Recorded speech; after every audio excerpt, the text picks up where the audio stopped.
हरे कृष्णा मेरे प्यारे दोस्तों, आई होप आप सब बहुत अच्छे होंगे। तो फिर से स्वागत है आपका अपने चैनल फैक्ट्स गली में। मैं कंचन गुप्ता आपको वो किस्से अनुभव शेयर करती हूँ जो लोगों ने कभी फील किए हो। तो आज क्या है नया? आज ये जो किस्सा है ये हमें भेजा है प्रभाकर जी ने। तो प्रभाकर जी की जिंदगी में ऐसा हनुमान चालीसा का क्या असर हुआ वो मैं बताती हूँ। प्रभाकर जी बताते हैं कि 2015 और 16 में कुछ उनके साथ कानूनी प्रॉब्लम चल रहा था। उनके ऊपर एक केस दर्ज हो गया था और वो जो केस दर्ज हुआ था वो जैसे कहते हैं ना, किसी ने गुस्से में आकर पड़ोसियों की लड़ाई की वजह से दर्ज कर दिया था। तो अब जो ये प्रभाकर जी है, क्योंकि ये गवर्नमेंट ऑफिसर थे, तो ऐसा होता है ना कि गवर्नमेंट ऑफिसर होता है, अगर उसके ऊपर केस चल रहा होता है तो उसकी जॉब का खतरा बन सकता है। तो उनके ऊपर कुछ ऐसा केस कर दिया जिसकी कोई बुनियाद ही नहीं होती है। अब जो प्रभाकर जी थे उनकी शिफ्टिंग हो गई उनके गांव से दूसरी जगह पर। लेकिन उनके मन में एक ख्याल बार बार आता रहता कि अगर ये केस में मुझे मतलब क्लियरेंस नहीं मिला तो शायद मेरी गवर्नमेंट जॉब जो मैंने इतनी मेहनत से कमाया हुआ है, किया हुआ है, वो चली जाएगी। वो बहुत परेशान रहने लगे, बहुत परेशान। उनका ध्यान, वो शिफ्टिंग तो कर चुके थे, ट्रांसफर हो चुका था, लेकिन जो उनका ध्यान था वो सिर्फ और सिर्फ उस कोर्ट के आंसर पे था कि क्या होगा। उनकी डेट आई हुई थी 1 महीने के बाद की। अब वो ऑफिस जाते थे। ऑफिस में उनका जो कलीग था उन्होंने अपनी प्रॉब्लम शेयर करी। तो कलीग ने बोला कि देखो, अगर इतना प्रॉब्लम है और आप परेशान हो, नींद नहीं आती है, तो जैसे कि मैं हनुमान जी की पूजा करता हूँ, आप हनुमान चालीसा का पाठ करो। तो ये सुनकर प्रभाकर जी ने हनुमान चालीसा का पाठ शुरू किया। उन्होंने एक दिन चूज किया। वो 4 बजे उठे, ब्रह्म मुहूर्त में नहाए धोए, और क्योंकि उनके पास मंदिर नहीं था वहां पर बना हुआ, तो उन्होंने हनुमान जी की छोटी सी फोटो रख ली। नहा धोकर बत्ती, धूप बत्ती लगाई और उसके बाद दिया जलाया और बोला, हनुमान जी को अपनी प्रॉब्लम शेयर करी, सामने रखी, और उस दिन से पाठ चालू किया हनुमान जी का।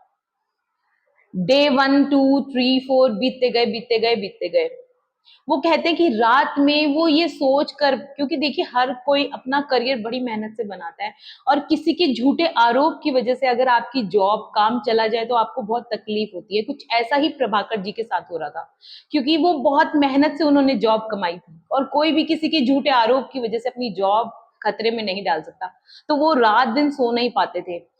कई बार वो बताते कि सपनों में भी उठ के वो चीखने लगते थे, चिल्लाने लगते थे। फैमिली से दूर थे, कोई समझने वाला था नहीं, अकेले रह रहे थे। तो आप समझ ही सकते हैं जो अकेला पर्सन होता है उसके माइंड में कितनी सारी बातें चल रही होती है। अब इस तरह से 1 महीना उन्होंने हनुमान चालीसा का पाठ किया। Day by day, day day निकलते चले गए। अब वो दिन आ गया था जिस दिन कोर्ट को फैसला करना था कि क्या रिजल्ट होना है, किसको पनिशमेंट मिलेगी। वो बताते हैं कि पूरी रात पसीने से तरबदर हो रहे थे, सो नहीं पा रहे थे।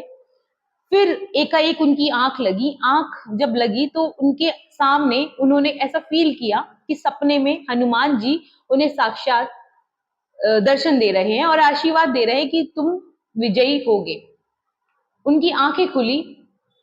टाइम था 9 बजे का और वो अब कोर्ट के लिए जा रहे थे। जब वो कोर्ट में गए तो जाते ही सबसे पहले उन्होंने बो डाउन किया, झुके और प्रणाम किया। हनुमान जी के लिए एक नारा लगाया, जय श्री राम, जय श्री राम, जय श्री श्याम का नारा लगाया और बोला कि बस प्रभु आप ही हो जो अब कुछ कर सकते हो। वो अंदर घुसने ही वाले थे कि वहां से कुछ लोग बाहर आए और उन्होंने बोला कि प्रभाकर, तुम फ्री हो गए हो, कोर्ट ने फैसला सुना दिया है, तुम लेट आए हो। तो प्रभाकर जी की आंखों में आंसू थे, ये सोचकर कि देखिए भगवान ने आखिरकार सुन ही ली। जो उनके ऊपर झूठे आरोप लगाए हुए थे उनसे वो बरी हो चुके थे। तो कुछ ऐसी कृपा करते हैं हमारे हनुमान जी। अगर आप सच्चे दिल से हनुमान चालीसा का पाठ करते हैं तो यकीनन हनुमान जी आपकी मदद करने के लिए स्वयं आते हैं और आपसे इवन मिलते भी हैं, मुलाकात करते हैं बाय ड्रीम्स। मैंने आपको पहले भी वीडियोस में बता रखा है कि भगवान हमें कांटेक्ट करते हैं। या तो कभी आपको बंदर रूप में, वानर रूप में हनुमान जी के दर्शन हो जाते हैं, या आपके सपनों में भगवान आकर आपको बताते हैं। तो ऐसे ही कुछ किस्से सुनकर हम सीरियसली फील करते हैं कि देखिए भगवान किस तरह से हमें कांटेक्ट करते हैं।